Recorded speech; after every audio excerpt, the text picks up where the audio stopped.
Hello everyone, here is our chapter number 4, Early States of Political System in India. In this chapter we should learn about different types of states and political system, political arrangement in early India. We get information about the political system and add institution from the Vedas, Epic and Buddhism texts. In the Rig Veda period of Vedic period, the form of statehood was similar of that of Kabilai rule.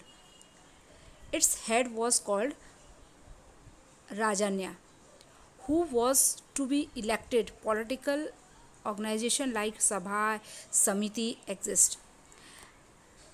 Okay, this community was also called Vish. Afterward, different types of political system were implemented in India. Early India में बहुत सारे political organisation थे जो political system के लिए काम करते थे, जस्ट लाइक सभा एंड समिति. ओके, देन उनका जो हेड था उसे राजानिया भी कहा जाता था. अर्ली पॉलिटिकल सिस्टम की हमें इंफॉर्मेशन वेदास और हमारे जो पुराने एपिक्स हैं वो और बुद्धिस्ट टेक्सेस, ओके, उन सब से हमें पुराने समय के पॉलिटिकल सिस्टम की इंफॉर्मेशन मिल सकती है. Now janapada. Our first topic of this chapter is janapada. जनपद क्या था हम उसे समझ लेते हैं. About 1000 BC the earlier state of different clan were establish in Punjab and the Ganges river area. Ganga का जो रिवर है, रिवर एरिया है पंजाब में, वहाँ पर बहुत छोटे छोटे बहुत सारे स्टेट स्टैब्लिश हुए जिन्हें जनपद कहा जाने लगा, जिन्हें जनपद कहा जाता था. जनपद वॉज द एरिया और place of a person's habitat. जनपद का मतलब है वो जगह जहाँ पर लोग रहते हैं, वो एरिया जहाँ पर लोग रहते हैं. The word janapada is use in the same in the sense of state. Janapada was a state system was very unique form. The clan society of Rig Veda is. It included the states of different groups like Kuru and Panchal. Okay, तो जनपद सबसे पहले पंजाब में जो गंगा नदी के किनारे जो एरियाज थे उन्हें कहा गया. जनपद का मतलब होता है वो एरिया, वो जगह जहाँ पर पब्लिक रहती है, पब्लिक का घर है, रहवास है पब्लिक का. ठीक है, जनपद का मतलब होता है, उस समय जनपद का मतलब स्टेट से लिया जाता था. Okay, now mahajanapada. Around 6th century about 16 mahajanapada have been found in India. 6th century के आसपास पूरे इंडिया में कम से कम 16 महाजनपद थे. जनपद छोटा एरिया, ठीक है, और महाजनपद डबल उसका बड़ा area. Okay, some of these महाजनपद were republics while some of monarchy type of state. These mahajanapadas are outlined in the following table. यहाँ पर आपको टेबल में 16 महाजनपद, उनकी कैपिटल और उनका करंट लोकेशन अभी कौन से एरिया में है इंडिया में वो आपको बताया गया है. सेम चीज़ आप 6th स्टैंडर्ड में पढ़ चुके हो. ठीक है, 6th स्टैंडर्ड में आपने मोनार्ची और रिपब्लिक सिस्टम भी पढ़ा था. वापस से आपको रिमाइंड करा दूँ, रिपब्लिक मतलब जहाँ पर पब्लिक अपने राजा को चुनती थी बाय इलेक्शन, बाय वोटिंग.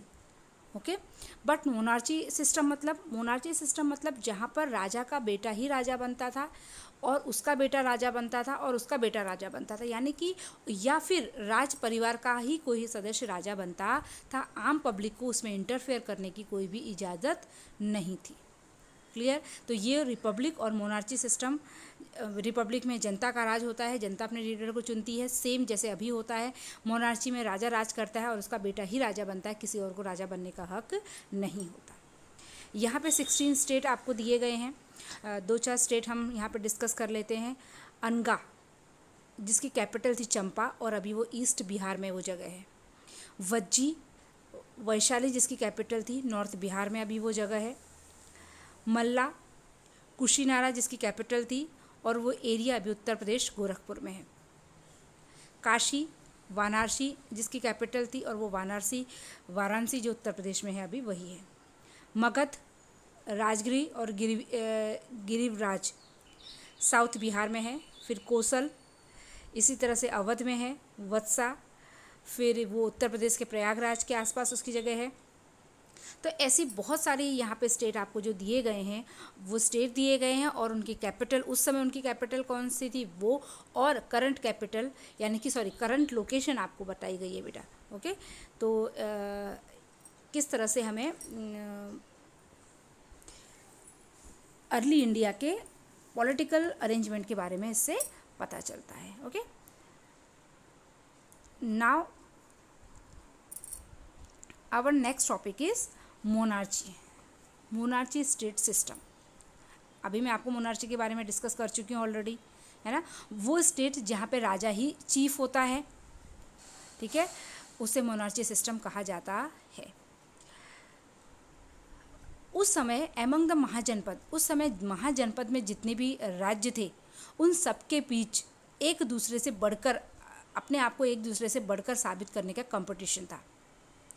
वो सभी राज्य एक दूसरे से अंदर अंदर लड़ते रहते थे, झगड़ते रहते थे, ठीक है, जेलसी रखते थे, और अपने आप को दूसरे से बेहतर साबित करने की कंपटीशन उनमें लगा रहता था। और उस समय के सबसे 4 मोस्ट पावरफुल जो स्टेट थे, सबसे शक्तिशाली जो स्टेट थे वो थे मगध, कौशल, वत्सा और अवंती। अंडरस्टैंड? और इन सब में भी मगध सबसे ज़्यादा पावरफुल स्टेट बना। हम बात ही करते हैं यहाँ पर मगध की। At the time of Buddha in monarchy system Magadh become very powerful जनपद। 3 powerful dynasties ruled over Magadh. Magadh बहुत स्ट्रॉन्ग राज्य था उस समय, और 3 डायनेस्टीज ने उनके ऊपर राज किया था। पहली थी Haryanka dynasty. Bimbisara was founder of this dynasty. Capital थी इसकी राजगृह, जो गंगा और सोन नदी के किनारे पर बसी हुई थी। After him his son Ajatashatru came to power and made Pataliputra his capital. Bindusara का जो बेटा था अजातशत्रु, उसने बाद में अपनी कैपिटल को पाटलिपुत्र शिफ्ट कर दिया। ओके, अभी जो पाटलिपुत्र मीन्स पटना, अभी जो बिहार में पटना है ना, वो उसने he fought a war with Vajji union and defeat Licchavis. In this way he extend the rule of Magadh. उसने वज्जी संघ को हराया, और वहाँ के जो लिच्छवी जो प्रजा थी वहाँ की, उनको हराया और अपना राज्य बढ़ाया। उसके बाद है Naga dynasty. Okay, Naga dynasty came to power after Harnakya dynasty,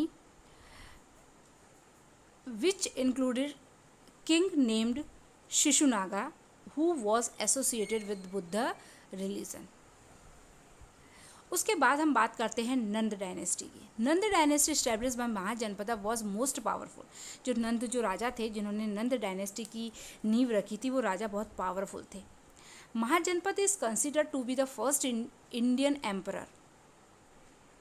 okay, During his time, Magad had become the most powerful state of India. नंद राजा के समय में ही, या नंद राजाओं के समय में जो मगध था वो सब इंडिया का मोस्ट पावरफुल राज्य था। At the time of Alexander's invention of India, Magadh was ruled by the king named Dhanananda of Nand dynasty. जब अलेक्जेंडर भारत में आए थे, है ना, जब अलेक्जेंडर भारत में आए थे तब उस समय मगध वॉज रूल्ड, मगध में जो राजा राज कर रहे थे उनका नाम था धनानंद। वो धनानंद जो कि नंद डायनेस्टी के ही राजा थे। तो यहाँ पे आपको मगध जो कि महाजनपदों में सबसे स्ट्रॉन्ग जो राज्य था उसकी इन्फॉर्मेशन आपको मिली। ओके, नेक्स्ट वीडियो में हम नेक्स्ट टॉपिक डिस्कस करेंगे। Till then bye bye.